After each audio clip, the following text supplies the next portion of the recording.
heureux de vous retrouver. Voici les titres de ce vendredi 7 février. Les tarifs des péages entre Abidjan et Yamoussoukro sur l'autoroute du Nord vont connaître une baisse pour certaines catégories de véhicules. 1000 francs CFA au lieu de 1250 francs pour les véhicules légers et de 3750, on passe à 3500 francs CFA pour les véhicules de type poids lourd et les autocars. La mesure entre en vigueur le 10 février prochain. La Côte d'Ivoire reçoit un soutien de poids dans son combat contre la circulation illicite des armes légères et de petit calibre.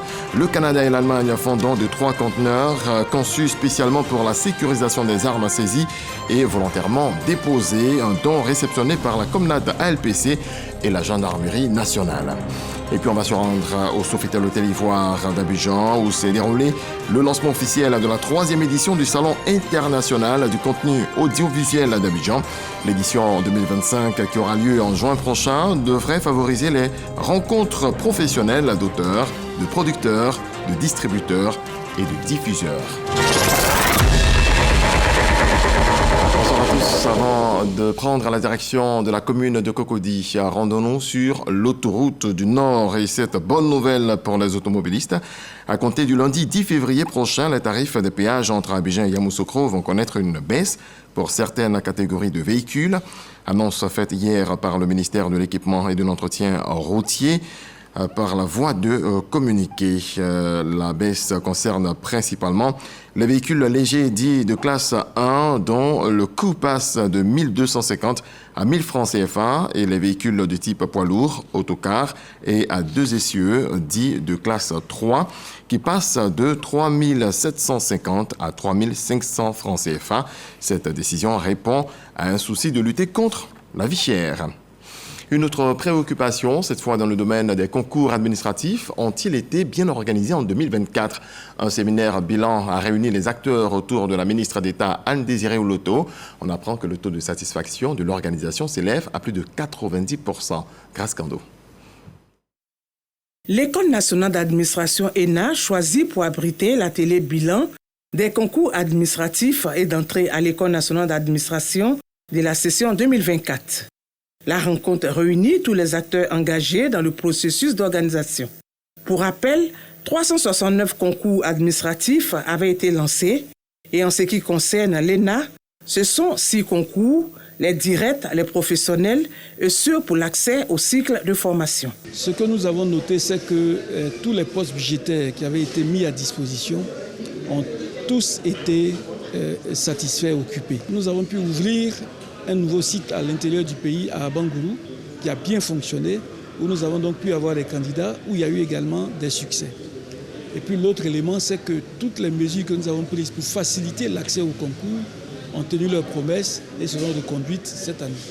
Le taux de satisfaction est très bon, on peut l'évaluer qu'à 98%. Nous n'avons pas pour prétention d'atteindre l'excellence, mais nous visons l'excellence. Tous les concours qui avaient été programmés ont été organisés. Nous avons eu quelques concours pour lesquels il n'y avait pas eu de candidats. Il y a au total 53 concours. Et oui, ce sont des concours très techniques. Par exemple, on a demandé médecins cancérologues, on a demandé des ingénieurs en aviation civile. Mais nous continuons de lancer un appel à ceux de nos frères et sœurs qui ont des diplômes dans ces spécialités très pointues, de venir se mettre à la disposition de la nation. La ministre d'État, ministre de la fonction publique et de la modernisation de l'administration, salue ces efforts qui s'inscrivent dans le cadre des réformes engagées ces dernières années. Les conclusions de cet atelier doivent être perçues comme une feuille de route pour garantir des concours administratifs répondant aux plus hauts standards de qualité et de fiabilité. Eu égard à votre engagement et aux efforts consentis, je voudrais à nouveau vous témoigner ma profonde gratitude et vous assurer de ma totale disponibilité à endosser et à soutenir vos recommandations que je trouve pertinentes. Transparence, équité et célérité, c'est le triptyque autour duquel ont été organisés les concours de la fonction publique 2024. Et pendant qu'on réfléchit à la lutte contre la fraude dans les concours du côté de la sécurité, on se donne les moyens pour lutter contre la circulation illicite des armes légères et de petit calibre. Le Canada et l'Allemagne font don de 3 conteneurs conçus spécialement pour la sécurisation des armes saisies et volontairement déposées. Walter Amadou Ouattara. Ces remises symboliques des clés de conteneurs sécurisés pour le stockage d'armes saisies traduisent la volonté du Canada et de l'Allemagne en actes concrets dans la lutte contre la circulation illicite des armes légères. C'est un honneur pour le gouvernement du Canada de pouvoir contribuer à ce projet national, régional, mondial, de réduction de la violence armée dans les pays du Sahel et du Golfe du Guinée. Malheureusement, le problème prolifération des armes légères continue aussi dans cette région et vous pouvez transmettre au gouvernement. Vous pouvez compter sur l'accompagnement de l'Allemagne. Une armurerie conteneurisée est destinée à la Commission nationale de lutte contre la prolifération et la circulation illicite des armes légères et de petit calibre et 2 autres iront aux escadrons de la gendarmerie de Tengrela et de Kong. Le commandant supérieur de la gendarmerie nationale me charge d'exprimer notre profonde reconnaissance aux acteurs ici présents. Nous vous assurons que ces conteneurs-là seront utilisés à bon escient parce qu'indéniablement, cela renforce nos capacités opérationnelles. C'est le lieu pour moi de réaffirmer, au nom de la Comnat, notre engagement à poursuivre nos actions en faveur de la sécurisation des armes et à continuer de travailler main dans la main avec nos partenaires pour garantir un environnement plus sûr pour nos concitoyens. Ce sont ainsi plus de 36 millions de francs CFA investis par les 2 pays donateurs à travers l'ONG internationale MAG. La lutte contre le marché illicite des ALPC est un pas important dans la réduction de la violence armée. C'est pour cela qu'il est impératif de continuer à investir dans ce secteur qui est essentiel à l'avènement de sociétés pacifiques et inclusives qui contribuent au développement durable. Au nom du ministre de l'Intérieur et de la Sécurité, la directrice de cabinet adjointe traduit la reconnaissance de la Côte d'Ivoire aux initiateurs de ce programme. Dans le cadre de notre politique nationale de contrôle des armes, l'initiative de ce jour constitue une étape tangible dans nos efforts pour prévenir le détournement et la circulation illicite des armes, évitant ainsi que celles-ci se retrouvent malencontreusement entre les mains d'individus ou de groupements illégitimes. C'est pourquoi je voudrais traduire les remerciements de Monsieur le ministre à MAG International. Ces cérémonies de remise des clés interviennent après une série de formations essentiellement axées sur la gestion et le stockage des armes saisies. Un autre rendez-vous, celui-ci, visait à faire le point des actions du ministère du Commerce pour renforcer le pouvoir d'achat des Ivoiriens. Le ministre Souleymane Diarra-Souba est revenu sur le plafonnement des prix des produits de grande consommation et les activités de la brigade de contrôle rapide. On voit cela avec Juliette Ouya.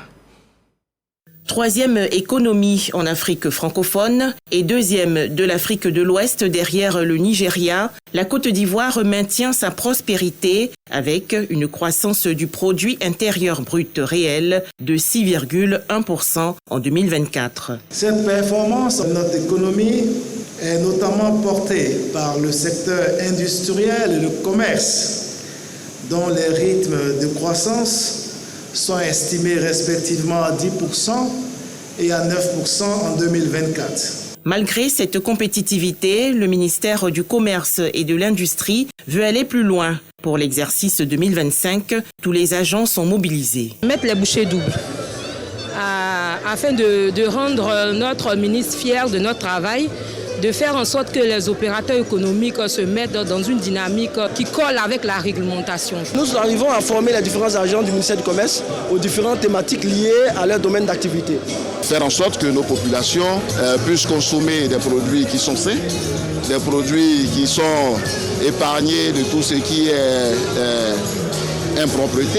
Et pour atteindre ces objectifs, notamment la préservation du pouvoir d'achat des populations, plusieurs réformes sont en cours.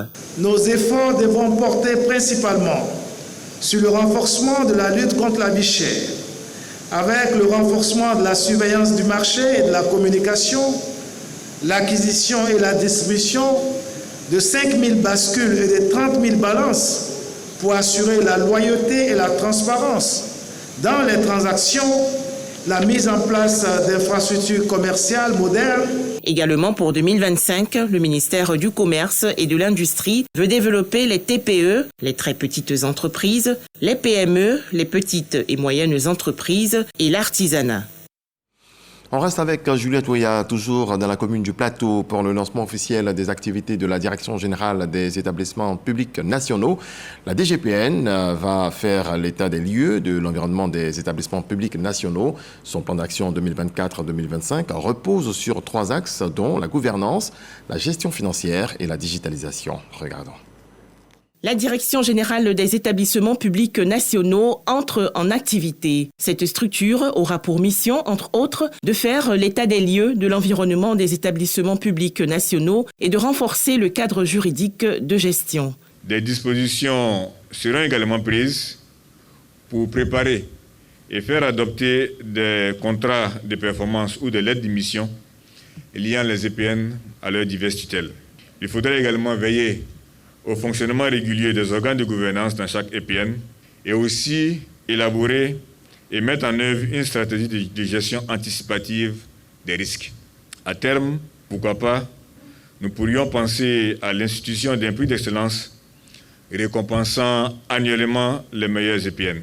Le portefeuille actuel de l'État ivoirien comprend 102 établissements publics nationaux répartis dans divers secteurs d'activité, notamment la santé, l'éducation et les transports. Ces EPN interviennent dans la mise en œuvre des politiques publiques avec un budget cumulé de 610 milliards de francs CFA en 2023, dont 517 milliards proviennent de l'État. Les acteurs de la santé veulent des actions concrètes pour transformer durablement leur secteur grâce à la technologie. C'est ce qui est à la base de la première édition du forum Intech Santé. Les activités se tiennent autour du thème « Innovation technologique au service d'un système de santé accessible à tous ». Amidi Arasuba, Ulrich Adongo. Des professionnels de la santé et du numérique réfléchissent sur la transformation du secteur de la santé et de la technologie à travers le forum dénommé Intech Santé. Des échanges inclusifs pour créer un écosystème qui mettra une politique de santé accessible grâce au TIC. 2 jours axés sur des panels, des ateliers et expositions. Présence ici, elle était donc naturelle en tant que notre partenaire justement premium sur toutes les problématiques de transformation digitale. Et on se rend compte finalement que les problématiques de gestion documentaire, ce sont des problématiques qui sont complètement transversales, qui peuvent s'appliquer à tous les secteurs d'activité. Pour Sekougon Klibali, expert en informatique et initiateur, l'État doit impliquer le secteur privé dans l'amélioration des performances du système sanitaire ivoirien. Pour nous, en tant qu'entreprise digitale, entreprise numérique qui exerçons dans le secteur de la santé, il était important, il était opportun qu'on se dise qu'il y avait une opportunité. Le constat de l'évolution technologique étant indéniable, on s'est dit comment est-ce que la technologie peut aider à rendre la santé accessible à tous. L'IA ne peut prendre les données qui ne sont accessibles que par ces systèmes.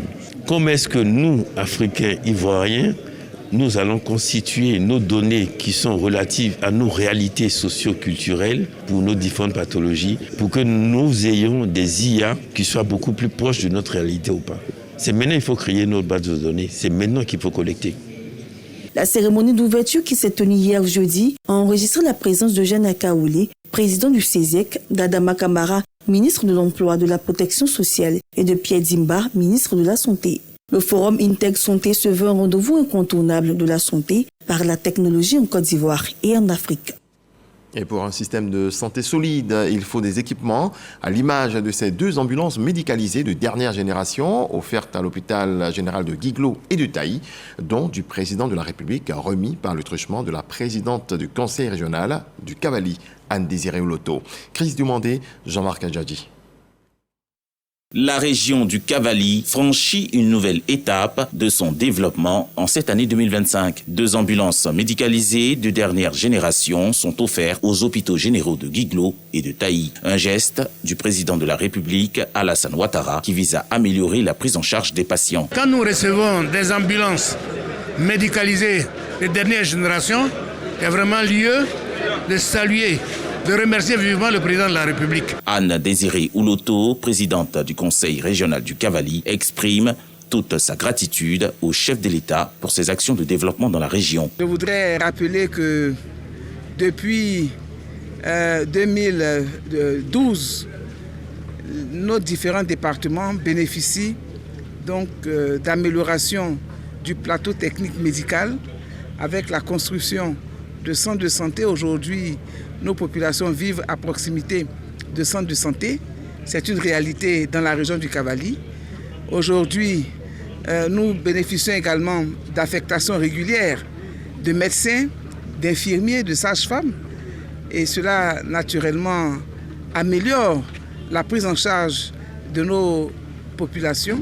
Je voudrais dire merci au président de la République pour toutes ces attentions. D'autres grands chantiers du gouvernement sont en cours de finition dans la région du Cavally, notamment l'achèvement du bitumage de la route Guiglou-Taï, la reprise des travaux de l'axe Bloléquin, Toulepleu, frontière libérienne. Toutes ces initiatives permettront au Cavally de poursuivre sa transformation en une région attractive et prospère. Et la prospérité ne peut être effective que dans un climat de paix. La ministre de la Cohésion nationale, de la solidarité et de la lutte contre la pauvreté le comprend. Miss Belmonde Dogo a procédé au lancement des activités prioritaires 2025. Au nombre de ces activités, le marathon de la cohésion. Les explications de Michel Mambo. Le renforcement des capacités des acteurs locaux, le diagnostic communautaire participatif en vue du maintien et de la consolidation de la paix, le forum d'échange avec les chefs traditionnels et guides religieux, la prière interreligieuse et le clair de lune. Un véritable marathon, le marathon de la cohésion. Je suis allée à Lopou, à Débremou, à Passe, à Akadio, pour échanger avec les chefs et la notabilité, les classes d'âge et les femmes. Toutes ces activités ont pour objectif de renforcer les mécanismes de dialogue et de promouvoir l'éducation à la paix. Le marathon de la cohésion, épine dorsale des activités prioritaires 2025 du programme de cohésion nationale lancé à Dabou. À l'orée des échéances électorales, la ministre de la Cohésion nationale, de la solidarité et de la lutte contre la pauvreté met les bouchées doubles. Il est question d'identifier les situations confligènes susceptibles de fragiliser la paix. Chacun de nous a un rôle important à jouer dans ce processus.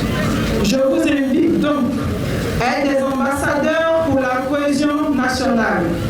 Ensemble, nous pouvons bâtir une nation en paix pour un avenir commun, plus harmonieux, plus juste et plus solidaire. Nous, chefs traditionnels du Léboutou, garants des us et coutumes, en union avec les guides religieux, les chefs des communautés et des quartiers de Dabou, prenons le ferme engagement de faire de Dabou un havre de paix avant, pendant et après les élections présidentielles d'octobre 2025. Engagement enregistré avec l'espoir qu'il en sera de même dans les 13 prochaines régions dites d'intérêt qui accueilleront les jours à venir le marathon de la cohésion. On aborde à présent le chapitre politique. Les sénateurs du RHDP se sont entretenus avec Cissé Ibrahima Bakongo, secrétaire exécutif du parti, en vue d'élaborer les stratégies pour la victoire à la présidentielle. Éric Ogori. Pas de répit pour Cissé Ibrahima Bakongo. Le secrétaire exécutif du RHDP est à la tâche. Après avoir reçu les députés RHDP, c'est au tour des sénateurs du Rassemblement des Oufouettistes pour la démocratie et la paix d'être entretenus par le secrétaire exécutif du parti sur les stratégies à mettre en place dans leurs régions respectives afin de faire triompher le RHDP à l'élection présidentielle d'octobre prochain. Après ces échanges fructueux et très enrichissants avec le secrétaire exécutif, nous sommes encore plus galvanisés, plus déterminés à occuper le terrain. Rester concentrés, unis et soudés pour aborder cette échéance électorale, les sénateurs RHDP adhèrent pleinement à l'idée. Nous sommes venus pour recevoir les directives, mais aussi échanger avec la direction afin de permettre à chacun de nous de contribuer à faire en sorte que sur le terrain, il y ait la cohésion, que tous les militants partent en rang serré, regardons dans la même direction. Les informations que nous avons reçues, nous sommes plus que déterminés, engagés pour une victoire de notre candidat, d'une victoire du président Alassane Ouattara aux élections d'octobre 2025. Le secrétaire exécutif du RHDP revient sur le message essentiel de cette rencontre. Comme je leur ai dit, à ces élections, notre principal adversaire, pour ne pas dire le seul en réalité, c'est la cohésion ou non au sein de notre parti. Parce que si nous sommes soudés comme ils le souhaitent et comme il n'y a aucune raison que nous ne le soyons pas, si nous sommes en ordre de bataille, le travail pour nous sera tellement facile que le bilan du président de la République à la tête de l'État de Côte d'Ivoire depuis 2011 se passe de commentaires. Le président Alassane Ouattara est le candidat du RHDP. Ce n'est plus un secret de polichinelle, selon Cissé Ibrahim Bakongo. Alassane Ouattara, de l'humiliation au sommet, une œuvre de 145 pages composée de 12 lucarnes présente la vie du président Alassane Ouattara, notamment les défis auxquels il a été confronté et la résilience dont il a fait preuve. C'est le tout premier ouvrage de Kader Fofana présenté officiellement au public. Sidonie Davila. En cette fin de journée de ce jeudi, c'est un public curieux et attentif venu découvrir Alassane Ouattara de l'humiliation au sommet. L'auteur, en présence de nombreuses personnalités, a partagé ses motivations. Pour moi, le modèle Alassane Ouattara, c'est donc lui qui peut inspirer, stimuler un homme ou une femme à se hisser et à épouser un tel état d'âme au point d'en faire un idéal de vie. Leader charismatique, son humanisme légendaire, ses compétences exceptionnelles et extraordinaires que sa gouvernance illustre avec fierté, le président Alassane Ouattara doit continuer à servir la Côte d'Ivoire et le monde. Ce devoir de mémoire a été présenté officiellement au public. C'est tout le parcours en fait qu'il a décrit du président Alassane Ouattara. C'est dans tous les secteurs d'activité de l'économie qu'il est intervenu et avec beaucoup de réussite. C'est pour ça que je suis venu encourager le frère Kader. En tant que sœur du président de la République, et quand j'ai lu le livre, effectivement, nous avons traversé des moments très, très, très difficiles. Le président a traversé des moments très difficiles, mais il a pardonné. C'est quelqu'un qui pardonne. C'est quelqu'un qui veut quelque chose de grand pour la Côte d'Ivoire. Il veut que la Côte d'Ivoire soit vraiment un pays uni. 145 pages, 12 lucarnes, Alassane Ouattara, de l'humiliation au sommet. C'est avec cette œuvre que l'auteur Kader Fofana fait son entrée dans le monde de l'écriture. On retourne au Sofitel Hôtel Ivoire, où s'est déroulé également le lancement officiel de la 3e édition du Salon international du contenu audiovisuel d'Abidjan. L'édition 2025 qui aura lieu en juin prochain devrait favoriser les rencontres professionnelles d'auteurs, de producteurs, de distributeurs et de diffuseurs. Frédéric Gorebi, Jean-Marc Adjadji. Abidjan, capitale économique ivoirienne, se prépare à accueillir la 3e édition du Salon international du contenu audiovisuel, le SICA. Un événement important pour l'industrie audiovisuelle africaine, prévu se tenir du 26 au 28 juin 2025. Le Salon international du contenu audiovisuel d'Abidjan est le fruit d'un travail collectif, d'une vision partagée et d'un engagement sans faille. Pour la ministre de la Culture, Françoise Remarque, le SICA est un véritable tremplin pour les talents émergents et une plateforme pour les professionnels confirmés. Rien n'empêchera aujourd'hui qu'on puisse avoir un impact sur toute la chaîne de valeur de notre écosystème du cinéma et de l'audiovisuel, non seulement dans notre pays, mais également sur le continent africain. Cette cité d'innovation permettra de valoriser nos récits, de maîtriser notre narratif, de moderniser nos méthodes de production, de faciliter l'exportation de nos contenus. Cette 3e édition du SICA est placée sous le thème « Souveraineté numérique et exportation des récits, bâtir un marché audiovisuel compétitif et globalisé ». Selon Amadou Koulibaly, ministre de la Communication, ce thème est à propos. Le numérique bouleverse tous les secteurs et celui de la production de contenu audiovisuel n'y échappe pas. Ce thème traduit notre volonté de bâtir un écosystème robuste En effet, l'audiovisuel et le cinéma sont aujourd'hui un enjeu de souveraineté culturelle et numérique. Et nous devons nous donner les moyens de produire, de protéger et valoriser nos propres récits afin de ne plus être de simples consommateurs, mais des acteurs incontournables sur la scène mondiale. 300 professionnels, producteurs, distributeurs et investisseurs, 100 speakers venant de 25 pays et 2000 amateurs sont attendus aux activités de ce carrefour de promotion des contenus audiovisuels africains et internationaux. Allons maintenant dans le handball. À Katiola, pour être précis, l'équipe de Bonjour et ses humoristes posent leurs valises dans cette cité pour donner le sourire aux populations. Le résumé de Parga se reconnaît. Place de la poterie de Katiola, il est 10h. Les techniciens de la radiodiffusion télévision ivoirienne sont à la tâche. Ils doivent au plus vite finir de monter le podium de Bonjour. C'est que le spectacle est offert par le vice-président de la République de Côte d'Ivoire, Timoko Melet-Gone, en visite de travail dans la région du handball. Non loin des techniciens, l'équipe de production en pleine réunion. Bamba himself donne les dernières consignes. L'objectif est clairement défini. Réussir cette autre étape. Notre leitmotiv chaque fois, c'est la réussite. Tout est fin prêt et on est en train de mettre les petits plats dans les grands pour donner le meilleur. 20h, la place de la poterie affiche complet. Katiola s'est mobilisé pour la circonstance. Le spectacle peut commencer. Le représentant du directeur général de la RTI se félicite de la forte mobilisation. Le groupe RTI, avec à sa tête, le directeur général veut saluer le handball. Nous sommes honorés. L'humour nous rassemble. Sur scène, les humoristes font montre de leur savoir-faire. Créativité, improvisation, interaction, communion avec le public. Pardonnez les femmes Tangana. On sait qu'un matin il fait froid. Mais quand vous voulez chauffer l'eau, votre mari pour qu'il se lave là, évitez de chauffer l'eau là dans ma mine. On était un vieux aujourd'hui sur moto, de toute façon il sentait sauce arachide. C'est la toute première fois que je les vois comme ça. On a aimé, on a apprécié. C'est notre première fois qu'on voit ça ici à Katiola. C'est magnifique.